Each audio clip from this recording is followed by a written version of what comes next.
నేను వచ్చిన తర్వాత మళ్ళా దాన్ని 3,000 రూపాయలు ఆ రోజు చేశాం. ఇప్పుడు కరెంటు ఛార్జీలు బిల్లు ఎక్కువ వచ్చిందని ఆ 3,000 రూపాయల పెన్షన్ కూడా రద్దు చేసే పరిస్థితికి వచ్చారు. ఈ అమ్మాయిని చూస్తే మానవత్వం ఉండేవాడు ఎవడైనా సరే కలెక్టర్ దగ్గరికి పోయినా ఎవరి దగ్గరికి పోయినా ఎవ్వరు కూడా పట్టించుకోలేదంటే ఎంత బాధేస్తుందో, ఎంత మానవత్వం లేని ప్రభుత్వం మీరు ఒక్కసారి గుర్తుపెట్టుకోవాల్సిన అవసరం ఉంది.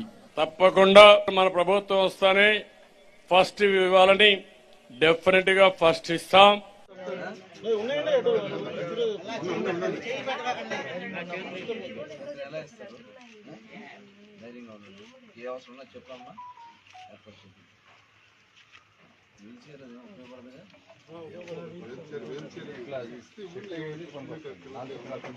పడుకోబెట్టాను దాంట్లో